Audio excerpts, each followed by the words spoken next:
Hello dear students, welcome in भला kids science and study. Dear students, आज मैं आपको क्लास 6 की वर्कशीट नंबर 15 करवा रहा हूँ। ये संस्कृत की वर्कशीट रहेगी और ये बहुत ही इजी वर्कशीट है और आप काफ़ी नई चीज़ भी इसमें सीखेंगे। आज की जो वर्कशीट है ना, उसका जो टॉपिक है वो है वर्ण संयोजन। देखिए, आप का से कबूतर, खा से खरगोश पढ़ रहे हैं ना, ठीक है, आपने पढ़ा भी है ना। तो उन वर्णों को हम किस प्रकार से जोड़ते हैं, किस प्रकार से हम उनको अलग करते हैं, स्वर कौन से होते हैं, इसके बारे में हम इसमें जानेंगे। देखिए बच्चों, वर्णमाला से तो आप परिचित होंगे। वर्णमाला में मतलब का से कबूतर, खा से खरगोश, आ से अनार, बड़े आ से आम, है ना। वर्णमाला में आपने दो प्रकार के वर्णों को देखा होगा। पहला स्वर, जो आ से अनार, बड़े आ से आम होता है ना, उसे स्वर कहा जाता है। और दूसरा होता है व्यंजन, जो का से कबूतर, खा से खरगोश, ग से गमला। अब आप ये ध्यान रखेंगे, अगर मैं ये का लिख रहा हूँ ना, तो इसके अंदर स्वर जुड़ा हुआ है, और अगर मैंने इसके नीचे हलंत लगा दिया तो ये केवल व्यंजन कहलाएगा। ठीक है, आपको पता होना चाहिए डियर स्टूडेंट्स। क्या पता होना चाहिए? जैसे अगर ये मैं क लिख रहा हूँ तो इसका मतलब पता है क्या है? क हलंत प्लस आ, मतलब इसके अंदर आ स्वर जुड़ा हुआ है। ठीक है, जैसे अगर मैंने यहाँ पर की लिखा तो इसका मतलब क्या है? क जमा छोटी की मात्रा जुड़ी हुई है। छोटी की मात्रा होती है ना, तो ये छोटी की मात्रा इसमें जुड़ी हुई है, तब जाके ये एक हमारे सामने, ठीक है, एक वर्ण उपलब्ध होता है। ठीक है, और वर्ण के अंदर जो है वो दो भाग हो सकते हैं। ठीक है, स्वर और व्यंजन। क्लियर हो गया? अगर किसी के नीचे हलन लगा है क, ख, या वो आधा है, जैसे ये आधा है, ठीक है, तो ये क्या कहलाते हैं? केवल और केवल व्यंजन कहलाते हैं। अब ये ध्यान रखिए कि स्वर कभी आधे नहीं होते। ठीक है, जैसे आपने आ देखा है, कभी आपने देखा आ को आधा? नहीं ना, तो आप इनके नीचे कभी हलंत नहीं लगाएंगे। ठीक है, गलत माना जाएगा। सुन रहे हैं ना मेरी बात? समझ लीजिए, जैसे का है ना, तो इसके नीचे अगर हलंत हो गया तो ये खाली क बन गया, ये खाली व्यंजन बन गया, यानी कि इसको हम आधा का कहेंगे। ठीक है, समझ में आगे? आगे देखिए, आगे क्या करते हैं, इन वर्णों से मिलकर ही शब्द बनते हैं। फिर सारे वर्णों को जोड़ देंगे तो एक शब्द बनेगा। और शब्द दो प्रकार के होते हैं, एक सार्थक, एक निरर्थक। जिसका कोई मतलब होता है उसे सार्थक शब्द कहते हैं। जैसे यहाँ लिखा ना रामः, तो आपको पता है कितने वर्ण से मिलकर बने? आप वर्ण की बात पूछ रहा हूँ, ठीक है, एक, दो, और इसके अंदर बड़ा से आम है, इसके अंदर आ से अड़ा खाली जो होता है ना, वो है।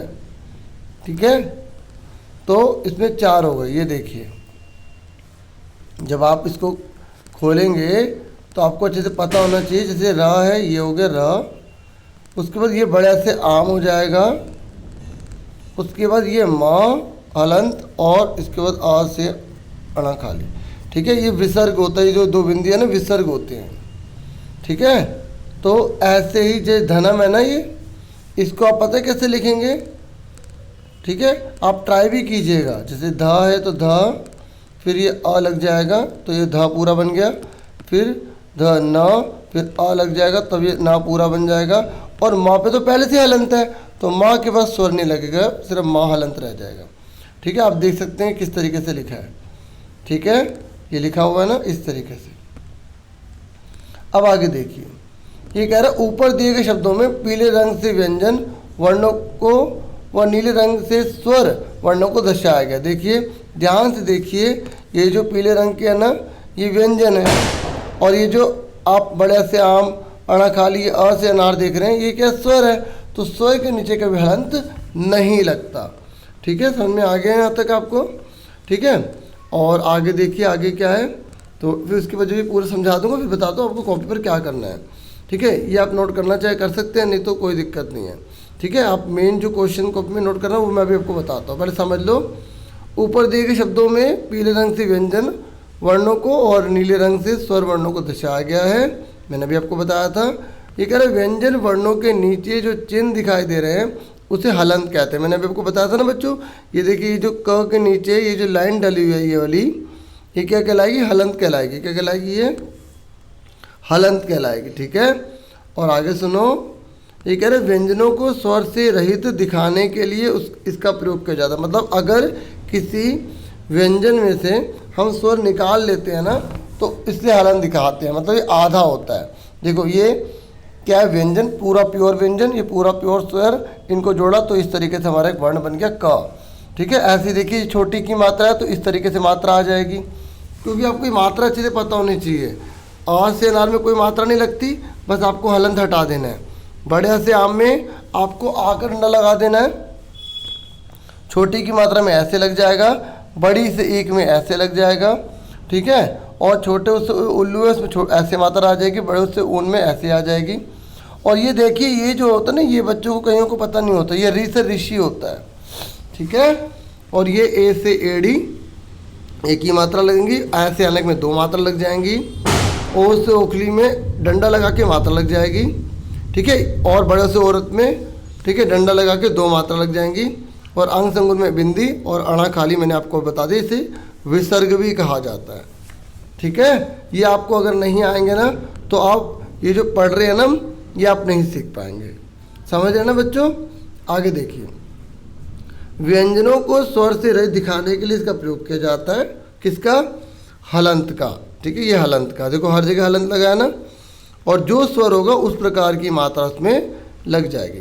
क्योंकि देखो आपको दोनों आने चाहिए, अगर ये लिखा है तो आपको तोड़ना आना चाहिए। ठीक है, और ये लिखा है तो आपको जोड़ना आना चाहिए। ठीक है, तभी आप सीख पाएंगे। जैसे मैंने मान लो यहाँ पर ये लिख दिया, तो अब इसका आंसर क्या लिखेंगे? माँ पे हलंत, छोटी की मात्रा है ना, तो ई लिख देंगे। समझ में आ रहा है? आगे देखिए, ये कह रहा है कि जिस व्यंजन के नीचे हलंत लगा हो वह स्वर से रहित होता है, उससे व्यंजन में कोई स्वर नहीं होता। जैसे क पे मैंने अभी आपको बता दिया। आगे कह रहा है स्वर रहित व्यंजन के तुरंत बाद में आने वाला स्वर व्यंजन में जुड़ जाता है। ठीक है, देखो जो इसके बाद में होगा तुरंत वो इससे जुड़ जाएगा। ठीक है, और व्यंजन के बाद आने वाले स्वर को व्यंजन की में मात्रा के रूप में जोड़ा जाता है। कैसे जोड़ा जाता है? मात्रा में। देखो ऊ लिखा तो ऊ की मात्रा जोड़ दी, बड़े से ऊ ने तो बड़े ऊ की मात्रा जोड़ दी। ठीक है, और ये कह रहे व्यंजन के बाद में आने वाले स्वरों को व्यंजन में मात्रा के रूप में जोड़ा जाता है, ये मैंने बता दिया। आगे वर्णों को आपस में जोड़कर लिखना ही वर्ण संयोजन कहलाता है। जब हम इसको जोड़ रहे हैं ना, इसे बोलेंगे वर्ण संयोजन।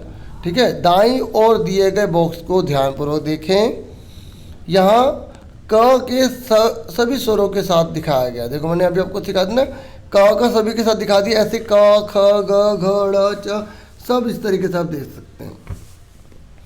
ठीक है, अब देखिए, अब यहाँ पर क्वेश्चन कुछ दिया गया है, तो ये आपको इसमें बता दिया गया है। देखो मैं आपको बता दूं, कॉपी पर आपको केवल और केवल यही क्वेश्चन है, एक ये वाला है और ये दो है। मैंने अभी आंसर के साथ किया, अभी दिखा देता हूँ आपको। ठीक है, ये आपको करना है कॉपी पर। ठीक है, अभी थोड़ा सा हम ये और समझेंगे, क्योंकि वर्कशीट बता रहा तो पूरी समझाऊंगा ना। अभी आप पहले ना ये गैस करना कि इसका आंसर क्या होएगा। ठीक है, सही है गलत? ये कह रहे व्यंजन को स्वर रहित दिखाने के लिए उसके नीचे हलंत का प्रयोग किया जाता है, ये हलंत लगाया जाता है। सही है गलत? बिल्कुल सही। जब हमें स्वर हटाना होता है तो हलंत लगा देते हैं, ये सही है।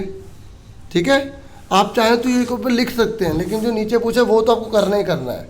कह रहे हलंत को स्वरों के नीचे भी लगाया जा सकता है। बताओ, क्या आ से अनार, बड़े आ से आम, छोटी ई से इमली, बड़ी ई से ईख, क्या इनके नीचे हलंत लगा सकते हैं? नहीं लगा सकते, नहीं लगा सकते। इसका मतलब गलत है। नेक्स्ट कह रहे हैं स्वरों को व्यंजन वर्ण में मात्रा लगाकर दर्शाया जाता है। हाँ या ना? बिल्कुल सही। जैसे अगर कोई भी स्वर है, जैसे हमने यहाँ पे ना से नल लिया, इसमें ई की मात्रा लगा, इसके नीचे हलन लगाया, तो जब हम इसको जोड़ेंगे तो ये ई की छोटी है तो इस तरीके से आ जाएगा। अगर ये बड़ी होती तो हम इसको क्या कर देते? अगर ये बड़ी होती तो हम इसको ऐसे कर देते। हाँ या ना? और अगर यहाँ पर ऊ से उल्लू होता तो हम इसको क्या कर देते? ऐसे कर देते। इस तरीके से ये आपको अच्छे समझ में आना चाहिए। ठीक है, तो इसका लिए सही है। नेक्स्ट है क, इस व्यंजन वर्ण में कोई स्वर नहीं है। बताओ, क्या क के अंदर कोई स्वर नहीं है? बताओ, है या नहीं है? बताओ। जैसे क है तो अगर मैं इसको तोड़ूंगा तो इस हलंत आ है नहीं है? तो याद रखना, अगर कोई अक्षर लिखा हुआ है, जैसे प लिखा है, तो उसके अंदर भी कौन सा स्वर होता है? अ होता है। ठीक है, तो इसका मतलब क्या है? ये यहाँ पर क्या बता रहा है? फॉल्स बता रहा है। ठीक है, नेक्स्ट कह रहा है किसी व्यंजन के तुरंत बाद आने वाले स्वर को ही उस व्यंजन में लगा दिया जाता है, मतलब जो साथ में आएगा उससे लगाया जाएगा। बिल्कुल सही कह रहा है। ठीक है, आगे देखिए, ये कह रहा है वर्णों को मिलाकर लिखना वर्ण संयोजन कहलाता है। अभी हमने समझ लिया ना कि जब वर्णों को जोड़ देते हैं तो वर्ण संयोजन होता है। देखो ये देखो ध्यान से, ये लिखा है ना बालिका, तो इन सारों को हमने जोड़ दिया यहाँ पर, ठीक है। और अगर हम इसको तोड़ेंगे तो इसे वर्ण वियोजन कहेंगे। ये लिखा है ना, देखिए किसी शब्द के वर्णों को अलग अलग करके लिखना ही वर्ण वियोजन या वर्ण विच्छेद कहलाता है। याद रखना कि वर्ण वियोजन के दो नाम है, एक वर्ण वियोजन है और दूसरा वर्ण विच्छेद है, ठीक है। तो देखो ये तोड़ना आपको आना चाहिए। तोड़ेंगे कैसे आप? सबसे पहले जो बा है इसको देखेंगे, फिर ला को देखेंगे, फिर का को देखेंगे। आप देख सकते हैं, आप देख सकते हैं जो बा है ना, हमने बा जमा आ कर दिया, ला का ला जमा आ कर दिया, का जमा आ कर दिया। ऐसे ही जो वी है ना, तो व्या जमा ई कर दिया। अब आप देखेंगे कि ये क्या है। कई बच्चे इसके बारे में सोचते हैं कि ये घा से घड़ी है, नहीं। अभी इसके नीचे रूल दे रखे, ये याद रखना, ये जो है ना, ये यहाँ से यहाँ तक तो दा होता है, ये दा होता है, फिर यहाँ से ये या बन जाता है। तो इसके अंदर दो चीज़ें हैं, ये दा है, ठीक है, मैं इसको कलर चेंज करता हूँ, ये दा है और यहाँ पे या है। तो ये इसलिए से विद्यालय पढ़ते हैं, कई बच्चे से विघालय पढ़ते हैं। विघालय कोई पढ़ेगा, कोई इसको नहीं पढ़ेगा ना, ये विद्यालय है। अब समझ में आ गई कि लगता तो विघालय है, पढ़ते विद्यालय है। समझ में आ गई क्यों? क्योंकि ये एक्चुअल में ये दा है और ये या है। देखो अब इसके टुकड़े करके दिखाया ना, ये देखो वी के तो ये हो गए और इसके क्या हो गए, दा या और आ हो गया ना, और ला का क्या हो गया, ला जमा आ, या का क्या, या जमा आ। समझ में आ गया आपको? अब देखिए, अब ये सबसे मुश्किल भी कहे जाते हैं, सबसे इम्पोर्टेंट भी कहे जाते हैं। कभी कभी दो व्यंजन वर्णों को मिलाकर लिखा जाता है। देखो दो व्यंजन वर्णों को, जैसे अब देखो ये है ना, छा से क्षत्रिय, आपको पता है किससे मिलके बना है? ये बना है का और शा से मिलके बना है। ये सुन रहे हैं मेरी बात? ये आपको याद रखना, अगर ये याद नहीं होंगे तो नीचे के क्वेश्चन नहीं कर पाएंगे। हालांकि मैंने आंसर कर दिया आपके लिए, लेकिन फिर भी आपको अच्छे से आने चाहिए, ठीक है। तो ये देखिए शाह को, ये बता रहा ना, ये शाह को इन दोनों से मिलकर बनाया जाता है। ये देखिए, ये याद कर लेना दोनों को। अगर आपसे पूछे जाए छा से क्षत्रिय किससे बना है, तो का और शाह से बना है। त्रा से त्रिशूल ता और रा से बना है। ज्ञा से ज्ञानी जा और णा से बना है, ठीक है। और ये जो प्रा है किससे बना है, पा और रा से बना है। श किससे बना है, श और रा से बना है। क्र किससे बना है, क और रा। देखो ये याद रखना कि अगर नीचे ये जो रा होता है ना, नीचे ये वाला रा होता है, ठीक है। देखिए ये नीचे वाला ये रा होता है, ये नीचे वाला रा होता है, ये नीचे वाला रा होता है, ठीक है। अब फटाफट हम इसके आंसर देखते हैं। देखिए ये है आपका क्वेश्चन, वर्ण विच्छेद करें। पहले आप इसे नोट कर लेना, ठीक है। तो इसमें आपको बाकी खाली स्थान भरने हैं, ठीक है। ये बालिका है ना, तो ये नम्रता है, श्रीमान है। इसका आंसर देखो आप क्या लिखोगे। तो देखिए बालिका है ना, तो आप इसमें ब जमा आ, बड़ा से हम ला जमा, ठीक है, देखो छोटी की मात्रा ली, का जमा, ठीक है, ये हो गया। नम्रता का क्या होगा, ये ना जमा आ, म र आ त आ, ठीक है। तो जो भी व्यंजन होंगे उसके नीचे हल लगाना बिल्कुल मत भूलिएगा, ठीक है। ये मैं हटा देता हूँ। और उसके बाद नेक्स्ट श्रीमान, तो श्रीमान का आंसर आप देख सकते हैं, ये रहा, ठीक है। ये पहला वाला हो गया। अब आप दूसरा देखिए, ठीक है। ये हमने क्या करा है, विच्छेद करा है, इसके पार्ट कर दिए हैं, ठीक है। समझ में आ गया आपको? अब उसके बाद नेक्स्ट है, दो ही क्वेश्चन करने हैं आपको, ठीक है। अब इनको आपको जोड़ के बताना है, ठीक है। पहले ट्राई कर सकते हैं कि ये क्या होगा, ठीक है। आंसर देखिए आप, देखिए इसको जब जोड़ेंगे तो ये बनेगा क्षत्रिय, ठीक है। और इसको जब जोड़ेंगे तो बनेगा विज्ञानम, ये आंसर लिखा है, ठीक है। और इसको जब जोड़ेंगे तो ग्रामम, ठीक है। तो ये जो है ना, मैं इसको यहाँ दोबारा बताता हूँ, वी फिर ज्ञा फिर न फिर म, ठीक है, विज्ञानम, ओके। समझ में आ गया आप सबको? यहाँ पे थोड़ा सा मिसप्रिंटिंग हो गई थी, इसलिए मैंने इसको यहाँ पे हटा दिया था, ठीक है। सुन रहे हैं ना आप? तो यहाँ पर क्या आना था, ज्ञा से ज्ञानी आना था। क्लियर हो गया? सबके आंसर क्लियर हो गए दोनों? तो यही दो करने थे। और वीडियो को लाइक किया करो, ठीक है। फिर मोटिवेशन होता है कि हाँ भी वीडियो आपके लिए लेकर आनी है। आप चैनल पर न्यू है तो वीडियो देखते हैं लेकिन कहीं सब्सक्राइब नहीं करते हैं, तो सब्सक्राइब भी किया करें अगर आप न्यू है तो। ठीक है, आपसे फिर मिलेंगे एक नेक्स्ट वीडियो में। अपना पूरा ध्यान रखना। Thank you for watching and listening carefully. Take care yourself dear students. ठीक है, विज्ञानम कर लेना। Take care.